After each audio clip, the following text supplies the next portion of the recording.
right, so now let's compare these, and we're going to tee this up to what we're talking about, I-77 through electronic cycles. And let's face it, look, the folks that are using the hot lanes are Mooresville, maybe in Statesville, Mooresville, maybe St. Cletus, Iredell. The combined population is 150,000. What does that mean as far as the burden that we're asking to put on each one of you as individuals? If you go to the next slide. So what we did was we looked at each one of the lanes that I just talked about. And you look at, we have, here's my going down here. We have the longest of the hot lanes. There's this served population. I should talk about that for a minute. Orange County, like I said, if you're going east-west in Orange County, you're on the 91. In Houston, that serves the entire northwest quadrant. That's 1.5 million people. Atlanta, it serves Athens. You got Norcross, you got Gainesville, and you got everything basically going down to the perimeter that feeds into that. San Diego is what's called the Inland Empire, which is literally millions and millions and millions of homes up in thousands, excuse me, up in the northeastern section of San Diego County. So you see, and here we're talking about 150,000 people compared to this. These are all publicly operated or privately operated. This actually isn't a little mixed bag on 91. Actually, that was actually built as a privately operated one in the mid 90s. It cost around $130 million, something like that. As part of that, they had a 10-year ban on any improvements in the corridor. And I don't remember how all that worked, but somebody sued somebody, and the county or the transit authority ended up buying it back for like $100 million more than what it cost, like 10 years later. But the private company still operates that. So I don't know if we want to call that public or private or a mess, but that's what it is. All right. Do the tolls pay for construction? Well, the taxpayers pay for the construction on these.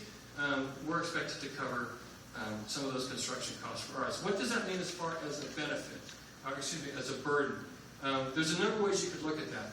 If you think about like Social Security, have you seen those charts where the Roosevelt administration were 30 workers to support one beneficiary, and now I don't know what the number is. There's 2 or 3 or something like that to support one beneficiary. So the fewer number of workers that you have, the more the burden is on those workers, right?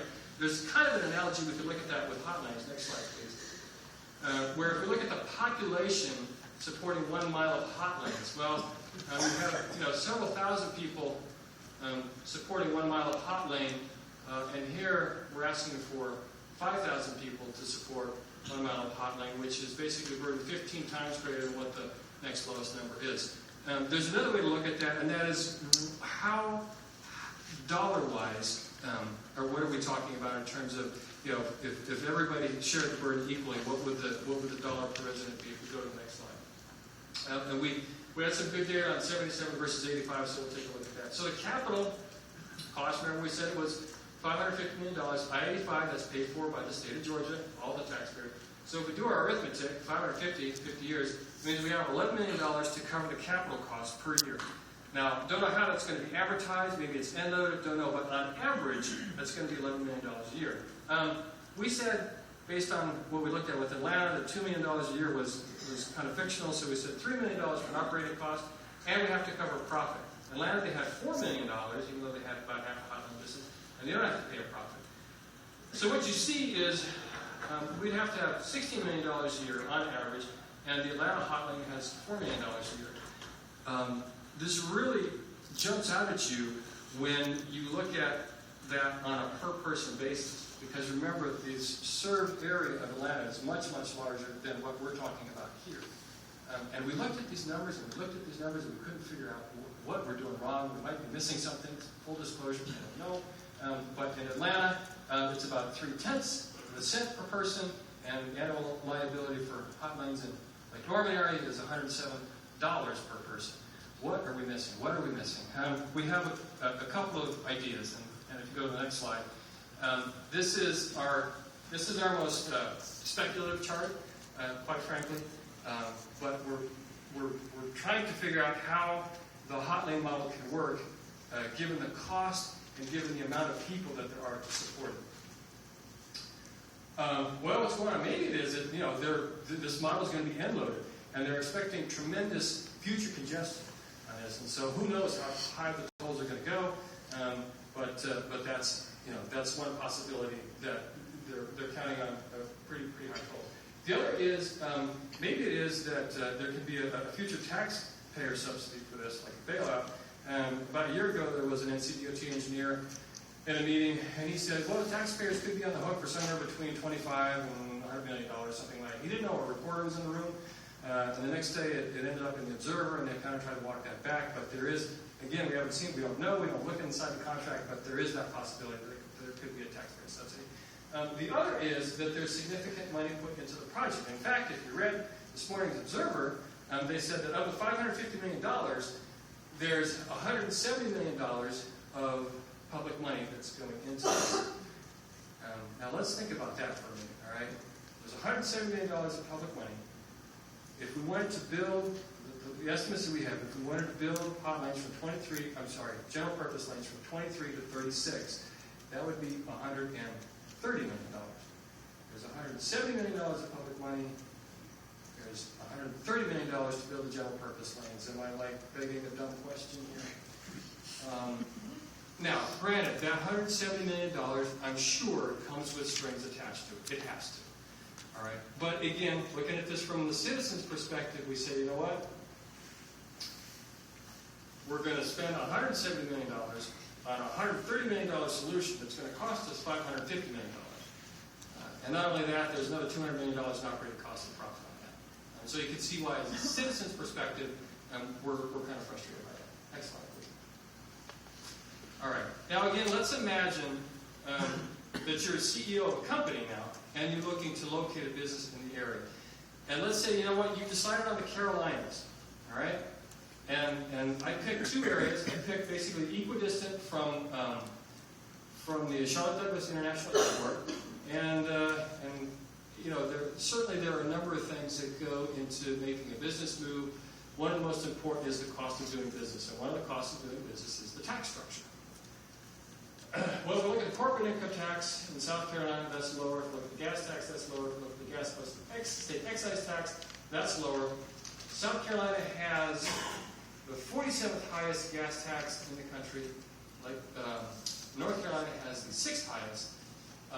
South Carolina has a lower sales tax. Interesting on that sales tax. Part of that sales tax covers what's called a pennies for progress. Have you ever wondered why, when you're down there at Carowinds and you cross the South Carolina border, and all of a sudden 77 goes into 8 lanes? They have something that they call a pennies for progress, which is there's a portion of that sales tax that they collect within the county for roads. And that was key to leveraging that money for state and federal dollars to be able to widen that stretch of road. We have an 8.75% sales tax. That includes a half-cent transportation sales tax. Did y'all know that? Did y'all know that you have a half-cent transportation sales tax? That goes to primarily paying for the Blue Line and for bus service. And yes, we have had some enhanced bus service here. But the fact is, we basically get pennies on the dollar. I'm coming back to Lake Norman for that. All right, so if you're a CEO and you're looking at this and you say, you know what, lower taxes, and there's 8 general purpose lanes there, and there's a toll lane in Lake Norman. So you're starting at this basically at a structural disadvantage. But say, you know what, for whatever reason, we overcome that and we want to locate a business in Mecklenburg County. Go to the next slide. This is widen I-77's view of Mecklenburg County, and for those of you from Iredell, we couldn't get a chart from Iredell, but you can imagine this basically goes up here. But if I'm looking at it and saying, well, where's my business relies on any kind of logistics or transportation, I'm going to locate maybe somewhere along here, I'm going to locate here, along here, when that's done. The last place I'm going to do is right along here. Remember what we talked about earlier? If you have a toll lane, that signals you got congestion on that lane and you have an intractable problem. All right? This screams bedroom community. All right? And why is that important? Because it's important because if we're not able to attract businesses here, then people are going to live here and they're going to work here. Look, one of the ways to reduce traffic and reduce congestion is to have people live near where they work. The other is good zoning, but that's another issue. So we think that as looking at this from a business perspective, you're looking at you have a higher tax rate, you have less infrastructure, and we think that it's going to basically doom us to be a bedroom community. If I go to the next slide. All right, so I know we have some state officials here, and I mean this in all sincerity. I'm glad you're here. Because you are ultimately going to be the solution for this. Obviously, we've expressed our dissatisfaction with this. I want to express my dissatisfaction in one more point, and then we'll talk about how we can work together. But this is from an NCDOT presentation. This came just off the presses back about 10 days ago, on January 4th. And they're talking about the project here. Okay, and the project again is what we talked about earlier, which is where we go from downtown Charlotte up to Mooresville. And I circled this because it really stood out at us. He said, look, the southern section is at the heart of the value proposition for the project by providing critical direct access to 277 and decreasing user travel time in and out of downtown Charlotte. Now here we are in Lake Norman. We started this whole thing, that's the lake, this blue thing. We started this by saying remember that, back in 2010, how do we get traffic through Lake Norman? And the state is saying the critical part of this is getting traffic in and out of downtown Charlotte. If you're from the state here, I hope you can sense some of the frustration that the group has around this particular issue. All right, so if we're going to sum this up, next slide, please. Islands and isolating said they're going to cost a lot more than the general purpose lanes. There's a whole bunch of things that we need to do to make this hot lane model work, to be the hot lane monster, if you will. As we learn, they're going to ensure congestion rather than relieving it. They're going to put us in a contractual straitjacket, and it's going to be for the next 50 years. And we think it sends a bad message for businesses that they want to locate here, and we're already at a tax disadvantage. So we had some inspired words here. We say it's an expensive non-solution that limits future improvements and negatively impacts our economy. And it's especially disappointing when the state thinks the most important thing is to get traffic in and out of downtown Charlotte. So in our book, we call that a calamity. All right. Now, why do we put the word imminent calamity? Next slide, please. Here's the imminent part. So in 4 days, they're going to start meeting with the private companies. The proposals from the private companies are due back in July, and they're going to down select from that, and they're set to close the contract in September. So this is upon us, and we need to act, and we need to act quickly. And we don't want to come to the state and say, you know what, we don't want hot lanes, just hot lanes. We want to be part of the solution. And as part of that, Vince, I was going to talk a little bit about, as we've talked about the reservations that we have with the hot lane model and what we'd like going forward. We have a couple more slides, and then we'll get to the Q&A. Thank you, Kurt. I'd like to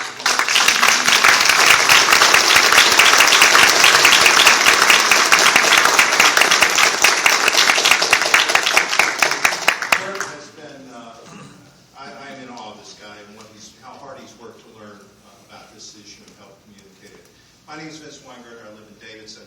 I've been watching this toll issue for several years, trying to figure out what was going to happen with it. I've seen some studies that the NCDOT was doing. Studies sound like they're not very credible.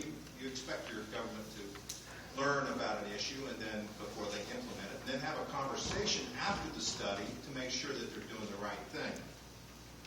And to me, the user fee concept of toll lanes seems appropriate. I mean, we're running out of money to do this job of building our infrastructure. So those user fees associated with toll lanes seemed reasonable to me. But then I saw the implementation schedule that you see up here. And I said, this is no longer talking, this is doing. And this will be done by the end of the year. It's basically approved by our MUMPO. They voted on it, and the towns have supported it. The state supports it. It's going to happen unless our leaders take action to turn this around. And after you see what Kurt just presented, can you imagine 5 or 10 years from now, if this actually happens, we're going to look back at 2013 and say, what were we doing? What were we thinking about in 2013? Where were our leaders in 2013 when this was happening to us? And that's what we're going to ask our leaders to do.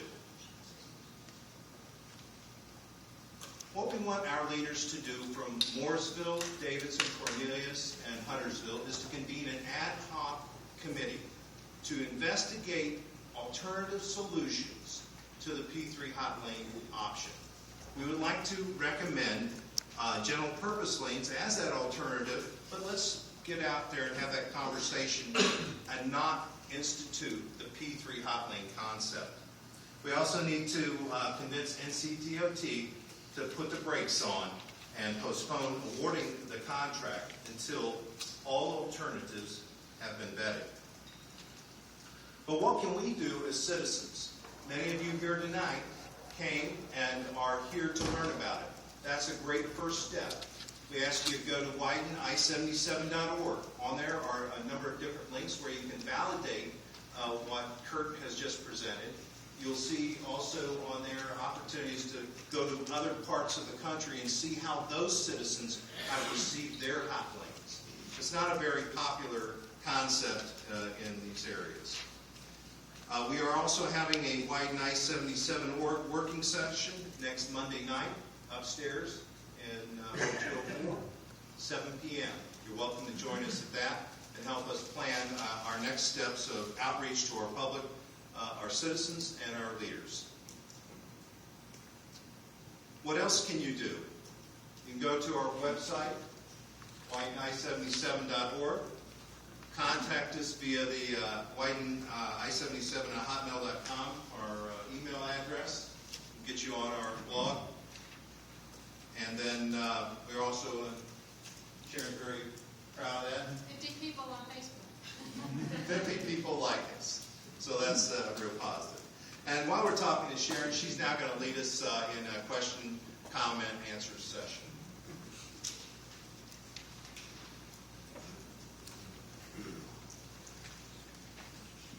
Hello, thank you all for coming. If you have a question, if you'll please raise your hand and I'll call on you. Yes. Yeah, it seems like the gap for doing this is kind of minor. You know, $13 to $20 million. We don't have enough that they're not putting out. Why couldn't the four cities along 77 come up with that additional amount through some kind of an additional tax? It seems like it would be very minor to raise that kind of money over a number of years rather than get into a 50-year contract. It seems ludicrous. And the other thing is, how much are we going to be paying for just the proposals to do the contracts with the state? And couldn't that money be allocated to make up the gap?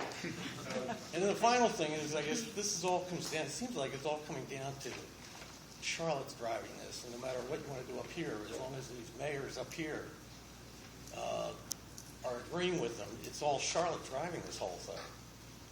And what they're doing what's best for Charlotte, and not for what's best for Lake Norman.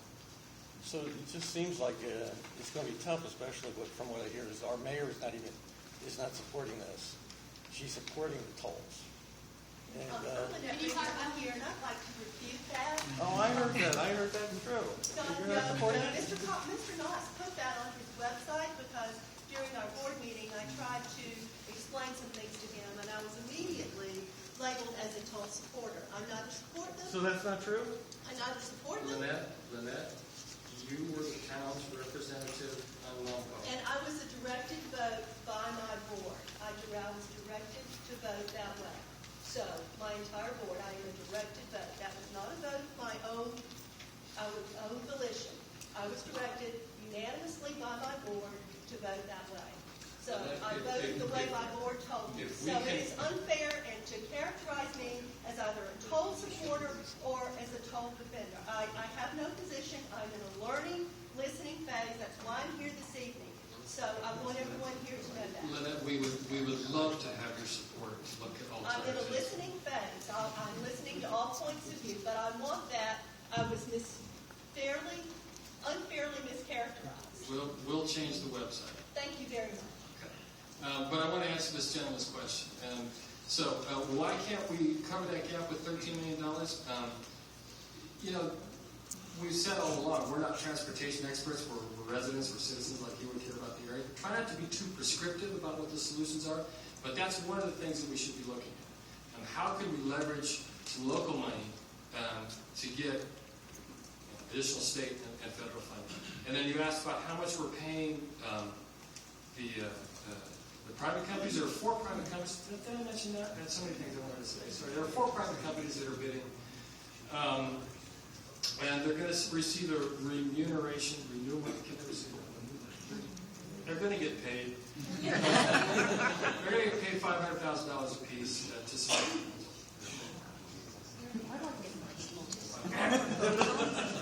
Raise your hand, the gentleman in the blue jean jacket. I've lived in North Carolina for 35 years. I've lived on Lake Norman for 28. My lakeside of my house faces the short causeway. I've been watching traffic for the entire 28 years. And let me tell you, it's fierce. The thing that this is not mentioned as a relief to it at all is the truck traffic. Do you have any idea how many tandem trucks FedEx runs up and down Interstate 77? And then you take the others, all the other truckers, Sprint, you name it, they sit there in traffic, tied up, sit there, engines running, burning fuel. The drivers are losing time on their timesheets.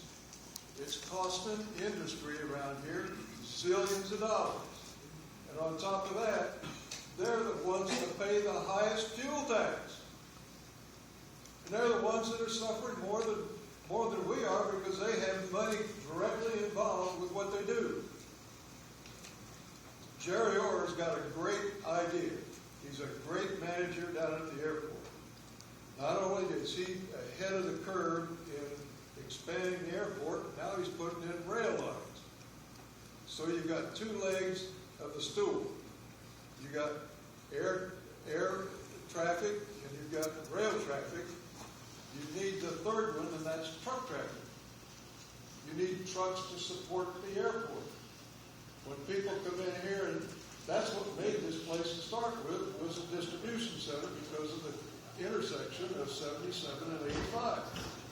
When I came here 35 years ago, that's all they wanted to talk about. It was long before the banks, long before IBM, long before CNC, all those folks. But this thing, if we take it to the people who it affects the biggest in their pocket, meaning the commercial truckers who have to cope with it on a daily basis, get them in our pocket, I think we may have a chance. That's an interesting idea. Thank you, sir. Next question right here. I got 3 quick questions here. Can you talk loudly? I got 3 questions. Kurt, I'm good to see you again. I really appreciate all that you're doing. One is, you haven't mentioned the monster of 485. Because when that thing opens up, as Barry Moose said, it's going to cause so much more traffic issues coming in 485 north. 45 coming up north on 77. Second is, when I drive I-77, I don't even use those HOV lanes. Even if I got 2 people in them, I don't need to. There's no traffic on that road going north until you get to exit 19. So who's going to use those lanes if you put HOT lanes? They're not even going to be used. My third question, if you were my representative, why are you still in the learning phase? On Mount Post. Why are you still in the learning phase if you were my representative on Mount I'm in Post? my listening phase. I'm hearing what y'all said. This came before us last summer. So I'm listening, and we will take this back to Mumbo. About time. Thanks, Tim. As far as 485, there's kind of a mixed bag because we see if you have the loop connection, that's going to take a lot of traffic off 73, we think. And so you have people going north-south, to get to that at that point on 77. So I'm not sure, but we haven't actually looked at that. And I totally forgot what your second question was. On 77 North and even South, I don't even use it. The toll, the HOV lanes, yeah. And that goes again to what we talked about, where if there's no congestion, you're not gonna, even if it's free, you're not going to use it.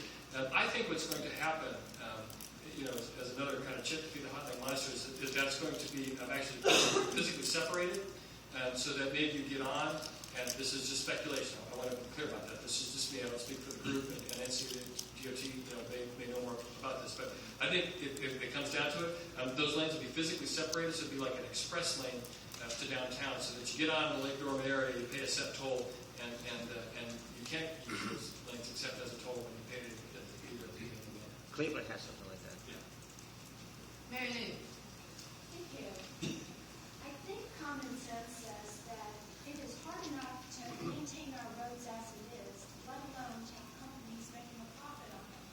I mean, and by the way, 3 of these companies are from out of state. No, they're from out of the country. Out of the country. Out of the country. That's a little bit closer. One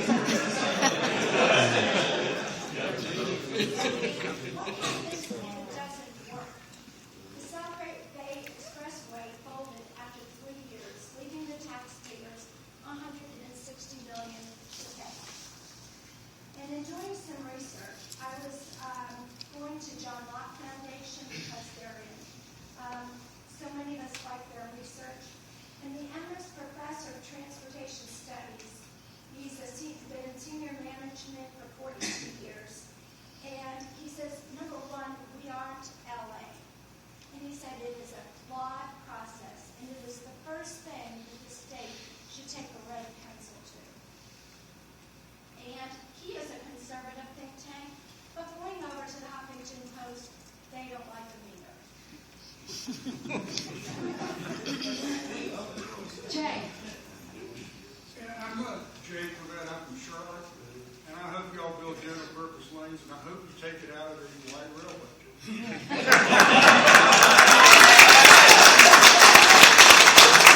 I don't understand it. Highways, the last I saw, for your gasoline taxes and the trucks' road use taxes, they more than pay for the highway taxes. As a matter of fact, the state gets a slight subsidy back. They make about a penny a mile because they collect more taxes and road use taxes than they spend on the highways. The light rail, on the other hand, that light rail extension we got in the south, every analysis I've seen, we subsidize that to the tune of roughly $20 a rider. Now that's paid, most of that is a capital cost. It costs $561 million. Ask yourself, would you build a company, build a plant for $561 million, cost you $25 million a year to operate, and you had a little bit over $3 million in sales on it? That's Charlotte's light rail, and it carries far less than 1% of the commuters in Charlotte, and it cannot carry freight. The extension they're talking about going up to the university area is going to cost projected $1.16 billion. $1.16 billion. It's going to carry far less traffic than I-77. As a matter of fact, the light rail line carries fewer commuters than half a lane of urban highway. And Charlotte's light rail is ranked among the lowest in performance across the country. But if this thing goes typically over budget of 40%, the average light rail cost is, and if it goes 130% over budget as the southern extension did, we could easily wind up subsidizing each rider that rides that light rail for $60 or $70 per rider. Jay, did you have a question about Well, I'm just saying the light rail and the red line is supported both by our governor and our Speaker of the House, who comes from Cornelius. If you can exercise any political pressure to get them to change their priorities before this boondoggle is built, you'll have the money to build general purpose lanes on I-77. any other questions? Yeah, I'm new to the area, so I don't know. Are we talking that the lane I-77 gets congested because of commuters from Mooresville going to Charlotte? Who's created this congestion? Absolutely. What you Or got is is it just me going from here to Davidson? Oh, wait, no, I gotta go to Mooresville. I'm not gonna. it's Two quarts of wood in a 1-pint jar problem is what we have. In fact, I-77, as you folks from Iredell know, that backs up certainly southbound in the morning. It backs up in the afternoon. You just got, that's what happens when you don't widen a road for 50 years and the population grows tenfold. It's all local people? What's that? It's the local Sure. people Well, between. yeah, it's a rush hour traffic, and that's going to be primarily commuters. If that's up in the afternoon going northbound. Yep. So who's going to use this HOT lane if it's just local? I'm sorry. So she's asking who is going to use. She were moderating this. She's asking who's going to use the HOT lanes. That's an interesting question. It's not a short answer. But here goes. The government looks at who uses these lanes by what they call the imputed value of time. That is, how much you're willing to pay to avoid congestion, right? And they look at it a number of ways. It basically, if you look at it across income, you'll find that it's pretty much even across income until you get like people that make $400,000 or more. Then they value their time more. If you look at it by trip purpose, it's not commuting to work. It's not going to an entertainment venue. People who are willing to pay the most to use the hot lanes, they found what's called serving a child. And that basically means if your child has some sort of obligation that the parent has to fulfill. So for instance, a soccer mom needs to get the kid to practice on time. If not, the kid's not going to play on the weekend. She's going to be willing to pay a high toll. Single parent has, they're late to pick up the kid from daycare. They pay a $20 late fee. The hot lane is $12. You do the arithmetic. And so that's actually the demographic that you would be making the highest profit margin. In Colorado, they built a loop around the city. One half of it is toll-free. The other half goes from the south to north to the DIA, the airport. And that road is almost always empty, built by a private company who makes a profit. Who now, the rates are all raised because we have to maintain the road. So the cost of maintaining the road has caused the toll to be. Thank you. I have a question. Will the NCDOT officials raise your hand who are here back there? I have one question. How many of these hot lanes are proposed for the future around the state of North Carolina? Good evening. I'm Louis Mitchell, the division engineer for NCDOT. I'm responsible for maintenance, construction, and operations for a 5-county geographical area. It's Mecklenburg, Anson, Stanley, Union, and Cabarrus. To answer your question, ma'am, we are a resource-driven agency. We're trying to basically make quality of life decisions, maximize our transportation facilities for the economy and for just quality of life. There's no doubt there's congestion on I-77, and that's why we're visiting this corridor. But with the confined resources that we have right now, gas taxes, yes, there are gas taxes, but vehicles are becoming more fuel efficient. So there's less and less revenues from gas taxes, but we still have congestion. And so we're going to have to make choices if we want the quality of life. And I think that's what the big decision here is tonight. We at the DOT, we're not going to force any project on this region that MUMPO doesn't endorse. It's going to be a consensus, and your elected officials will have input into that. We have other congested corridors. We're looking at I-45 South, currently from I-77 to US 74 for hot lanes. We're looking at US 74, Independence Boulevard, as you head out to Union County. We're looking at hot lanes. We have the Monroe Connector Plan, which is a 19-mile stretch from I-485 to Monroe. But that is a toll facility. That's not a hot lane scenario. So tolling, hot lanes, they're tools. Are they always applicable? Is it always the best choice for the facility? No. But with the constrained resources that we currently have, hot lanes is one of the options. your elected officials, one of them was here tonight, they will have input into this choice. The process isn't that NCDOT solely chooses to disperse for the taxpayers' money in any fashion that they want. It is a choice, and we have to choose between quality of life, facilitating the economy, congestion, and the revenue that it takes. And so we have to collectively sit down, and Kirk, we're certainly willing to sit down with you at any point. I applaud you on your effort. I may have a spot on my staff. It's hard to work that hard. Louis, and I think we said, first of all, I want to thank you both for being here. And I do think it's important that the state is here to listen, okay? And look, it's easy to bag on your government. He came out here from Albemarle on a rainy night, okay, to listen to what we're just citizens. You know, we don't have any credibility on this, but he came out here to listen to them, okay? So I thank you for that. I applaud you for that. So.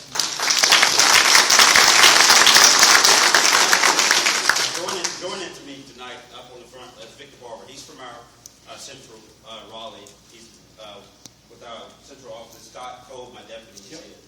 And so we're certainly listening, and we want to make the best choice. Of course, time is not on any of our sides, but we're not going to rush into it. We want to make an informed decision. We recognize that you guys are going to provide the solution. And I hope that Vince said, you know, we're not just saying, we don't want hot lanes. All right, we want to come to you, you know, as a town convenes task force, working with you to develop credible alternatives, not just some, you know, off the top of our head type of thing. So, like I said, thank you for being here. I could go into how the state allocates funding and how it's and that would be a question above my pay grade.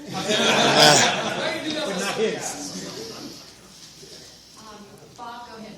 Can I ask a question of you first? Yes. How many projects do you have that the state is going to fund in the next 2 years on interstates that are not toll road or hot lane projects? The state? The state. Sir, I could not answer that. I can get you that answer. I could not answer that question for you. Because and then the next question is how many of them are graded F? If you know, how many of the projects that you're going to start in the next couple of years are F projects and are widening without using toll roads or hot lanes? Well, we have some facilities that are graded out. I-77 South, believe it or not, is actually more congested and has a worse grade than I-77 North. I-485, which we just embarked on a design-build project to widen that facility. But, of course, we all want to attract industry. We want the economy to grow. With that comes additional population and additional commuters. And so what we want to build in these facilities is the capacity in the future. Because you all know when we come and we have our bulldozers, we have our barrels, we inconvenience your life. You don't want that every 10 to 20 years. You don't want that every 2 years. Well, we haven't had it for 40 years. I remember when you opened 77, right before you were born. I used to play a game to see if I could get to Charlotte for work in the morning at 7 o'clock without passing a car on 77 in either direction. And I could do it once every 2 weeks. Thank you. Other questions? The lady with the scarf? I have lived here about 15 years and have been a very active citizen in the town of Connersville. And we thank you very much for I-70, for 73 that goes past our development. Thank you. But as we know, the southern part of I-77 was widened with the design build, which has not been mentioned, you know, anywhere here, which was supposed to have saved money and time. 73 was built with a design build process. And in that 15 years I've been here, this project seems to have come on in a flash. I mean, yes, there was talk about, all we ever heard was, no, 77 is not going to be widened, Then suddenly, there's a time frame that's pretty specific that it's going to be done this year. Is that a question? Because I think The question is, why does this one seem to be going so fast when everything else takes forever? That's a fair question. And the answer is actually this has been going on for a couple of years, and quite frankly, it took us that long to get our act together. The clock is, I don't know, the clock is striking midnight and it's on its 10th stroke. But this has been, the hotline has been under discussion. Remember I put up that one chart about the 2010 consultant study?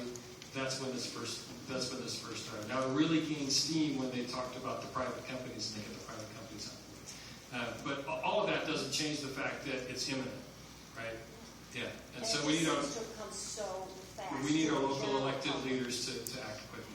But did they get public input? Did they get any public input or citizen input to all this before? There was a comment that Kurt made that according to calendars, it was the first quarter of last year, there were 56 meetings that had to do with the red line as far as public input.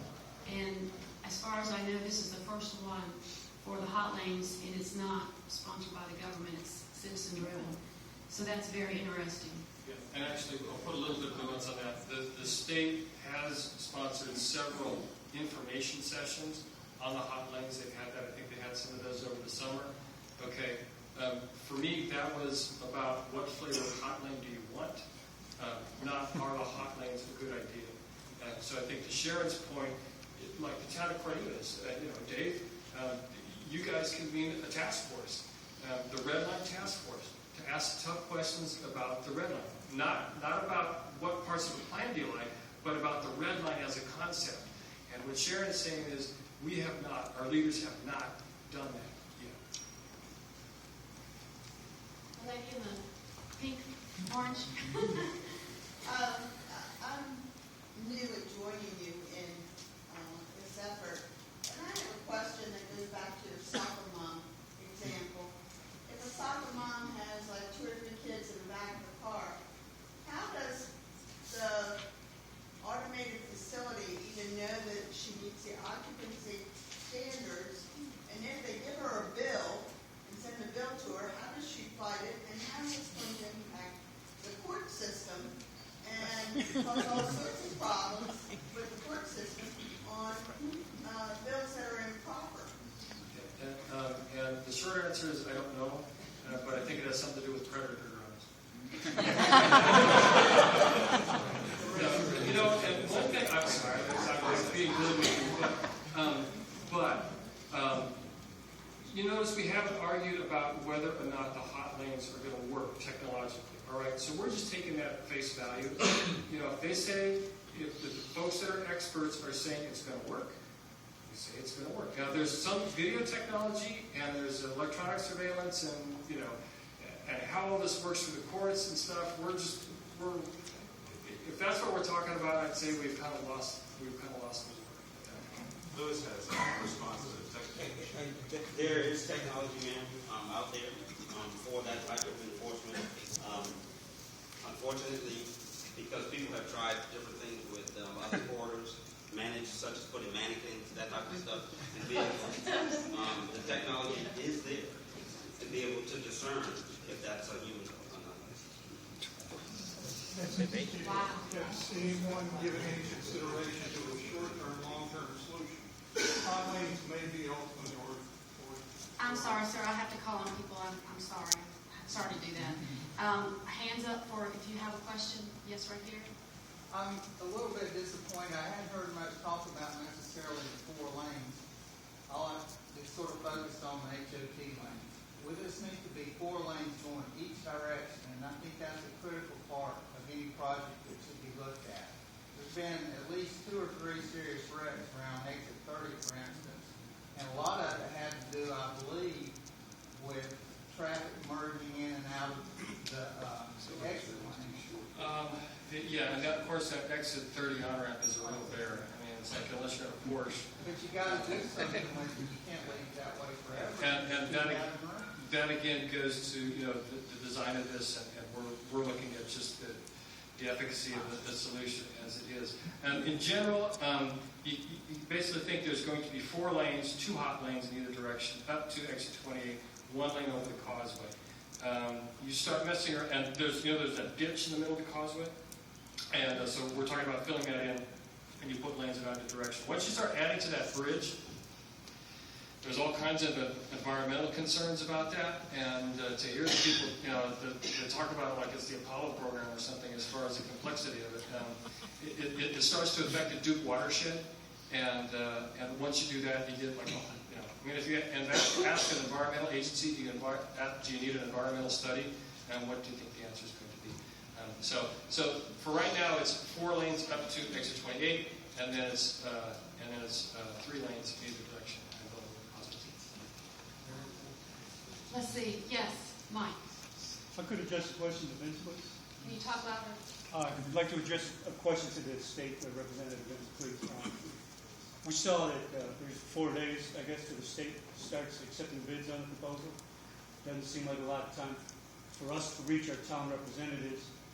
I'm wondering, from the state's perspective, what you could recommend us to do to try and get this process slowed down to the point where we can actually get a viable look from the citizen group.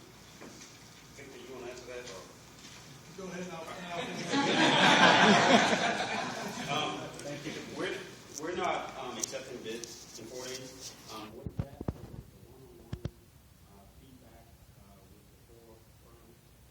Basically, they have additional questions about the proposal. We can put out a request for proposal, a third draft about what we can have of it. So they've had time to study that document, and now the additional questions for the industry folks that we need. So that's their time to be able to ask us additional questions about that.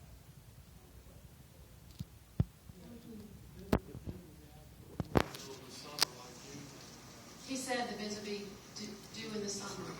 The gentleman here who had a question, would you like to ask now? Yes, you. Okay. Has anyone given any consideration to short-term, long-term solutions on this? Short-term being extending the access and egress paths on north and south 77. Anybody who drives that stretch of road on a daily basis knows that traffic automatically slows down when people are accessing or egressing. So what you do, first way short-term, is you extend those access egress areas and you allow flow to follow. Because everybody knows that on 77, no matter how much traffic there is, when you don't have a bottleneck, i.e. the access egress, you've got easy flow. You